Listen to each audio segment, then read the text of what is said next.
জনগণের টাকায় কিনা অস্ত্র থেকে গুলি ছোড়া হয়েছিল। 24-এর বিপ্লবের সময় শিশু থেকে বৃদ্ধ, বন থেকে ভাই, সেই টেকনাফ থেকে তেতুলিয়া, জাফলং থেকে সুন্দরবন সবাই নেমে পড়েছে। মা তার 10 মাসের কুলের অবুজ শিশু নিয়ে রাস্তায় নেমে পড়েছেন। রাজধানী ঢাকার উত্তরায় সাংবাদিক বন্ধুরা প্রশ্ন করেছে, মা আপনি এই সাংঘাতিক কাজটা করতে গেলেন কেন? তিনি জিজ্ঞেস করলেন, আমি কি সাংঘাতিক কাজ করলাম? বলে যে এই যে কুলের অবুজ শিশু নিয়ে আপনি রাস্তায় এসেছেন, মুহুর্মুহু গুলিয়া টিয়ারশেলের ধোঁয়া, যদি কোনো কিছু হয়ে যায় কয় কি হতে পারে? কয় গুলি এসে আপনাকে আপনার সন্তানকে খতম করে দিতে পারে। সে মা চিৎকার দিয়ে সেদিন বলেছিলেন, সন্তান আমার একটা নয়, আজকে বাংলার রাস্তায় আনাচে কানাচে লক্ষ লক্ষ যে তরুণ তরুণী নেমেছে, সবগুলো আমার সন্তান। আমি সেই সন্তানদের সাথে সংহতি প্রকাশ করতে এখানে এসেছি। আমি তাদেরকে সাহস দিতে এসেছি। আমি জানাতে এসেছি, তা পুরুষ বিড়াল শিকারের মতো কোন সন্তান চাই না, সিংহ এবং বাঘের মতো সন্তান চাই। সেই মাকে ছেলেও, মায়ের জাতিকে ছেলেও সেদিন মায়ের রাস্তায় নেমে এসেছিলেন বলেই জালিমের অস্ত্র ফুটা হয়ে পড়েছিল। সম্মানিত ভাইয়া, আমরা কি চাই সেই দুঃশাসনের যুগ আবার ফিরে আসুক? সেই বেশিরভাগ আবার ফিরে আসুক? যদি আমরা না চাই, তাহলে যে দুঃখী মানুষগুলোর কথা বললাম, আজকে তাদের মুখে হাসি ফুটানোর জন্য নতুন লড়াই আমাদেরকে শুরু করতে হবে ইনশাআল্লাহ। এ লড়াই কোন দল, কোন গোষ্ঠী, কোন পরিবারের মুক্তির লড়াই নয়। এ লড়াই 11 কোটি মানুষের মুক্তির লড়াই। জাতি, ধর্ম, বর্ণ নির্বিশেষে সারা বাংলাদেশী জনগণের মুক্তির লড়াই। আমরা চেষ্টা করেছি 5 তারিখ আল্লাহ তাআলার পক্ষ থেকে এই নিয়ামত পাওয়ার সাথে সাথে সেজদায় পড়ে আল্লাহর শুকরিয়া আদায় করতে। আমরা সেদিন দেশবাসীকে আশ্বস্ত করে সাহস দিয়ে বলেছিলাম, জুলুম আমাদের উপর যাই করা হোক না কেন, আমরা ইনশাআল্লাহ এখন শান্ত থাকবো, ধৈর্য ধরবো এবং আমরা দেশবাসীর জান, মান, ইজ্জত, আবরুর পালনের দায়িত্ব পালন করবো। আমরা আমাদের কথা রেখেছি। আমরা বলেছিলাম, আমাদের সম্পদ লুণ্ঠন করা হয়েছে, ঘর-দুয়ার ভেঙে দেওয়া হয়েছে, চাকরি থেকে তাড়িয়ে দেওয়া হয়েছে, তাই বলে কারো সম্পদের উপর আমরা হাত দিব না, আমরা কোন চাঁদাবাজি করবো না। আমরা আমাদের কথা রেখেছি। আমরা বলেছিলাম, যারা আমাদের ক্ষতি করেছে আজ আমরা ঘোষণা করছি তাদের উপর থেকে আমরা কোনো প্রতিশোধ নেব না। আমরা আমাদের কথা রেখেছি।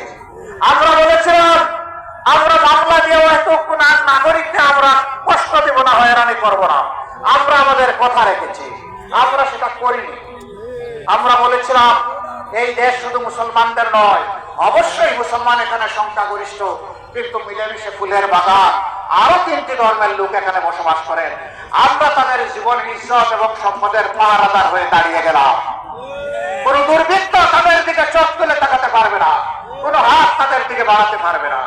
আমরা আশা করেছিলাম রাজনৈতিক দলগুলো সেখানে দায়িত্বশীলতার পরিচয় দেবে, কিন্তু আফসোস সকলে এই দায়িত্বশীলতার পরিচয় দিতে পারেননি। আজ তাহলে দেশবাসীর কাছে পরিষ্কার হয়ে গেল, এই দেশের মানুষ, মাটি এবং সম্পদ, ইজ্জত কার কাছে নিরাপদ। এটা কি এখন আর বুঝতে কোনো বাকি আছে? কোনো বাকি নাই।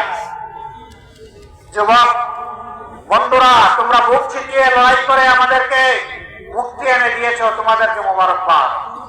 কিন্তু আমরা তোমাদের হাতে বেকারের ভাতা তুলে দিয়ে অপমান করতে চাই না। আমরা তোমাদের প্রত্যেকটি যোদ্ধার হাতকে কর্মী এবং কারিগরের হাতে পরিণত করতে চাই এবং তোমাদের হাতে, যুবক যুবতীদের হাতে আমরা মর্যাদা সেই কাজগুলো তুলে দিতে চাই। সেদিন তোমরা গর্ব করে বলবে, আমিও আমার নতুন বাংলাদেশের একজন গর্বিত কারিগর, আমারও অবদান আছে, আমি বসে বসে বেকার ভাতা আমি খাই না, বরঞ্চ আমি আমার জাতিকে দিতে চাই। আমরা এইভাবে আমাদের যুব সমাজকে কর্মসংস্থানের মাধ্যমে একদিকে দেশ করা, আরেকদিকে তাদেরকে সম্মানিত করতে চাই। যদি এটা আমরা পারি তাহলে বিপ্লবে তোমাদের ভূমিকার কিছুটা হলে আমরা ঋণ পরিশোধ করতে পারলাম বলে মনে সান্ত্বনা পাবো। মা বোনেরা, ইনশাআল্লাহ এই নতুন বাংলাদেশ আল্লাহ যদি আমাদেরকে গড়ার সুযোগ দেন, এই নতুন বাংলাদেশে আপনি আপনার নিজ গৃহে অবস্থান স্থলে আবাস ভূমিতে আপনি চলাচলের সময় এবং কর্মক্ষেত্রে সব জায়গায় ইনশাআল্লাহ দুটি জিনিস আপনাদেরকে আমরা নিশ্চিত করতে আমরা প্রতিজ্ঞাবদ্ধ। একটি আপনাদের মায়ের মর্যাদা, দ্বিতীয়টি হচ্ছে আপনাদের নিরাপত্তা। এই দুইটা ইনশাআল্লাহ আমরা নিশ্চিত করব। সম্মানিত ভাই বোনেরা, খুলনা অঞ্চল ছিল এক সময় ইন্ডাস্ট্রি এবং কৃষিতে সমান তালে পাল্লা দেওয়া, দুইটাই এখন শেষ। জলাবদ্ধতার কবলে পড়ে, লবণাক্ত পানির কবলে পড়ে, দফায় দফায় ভাব ভাঙন দিয়ে জোয়ার আসার কারণে আজকে কৃষকদের একেবারেই বিধ্বস্ত অবস্থা।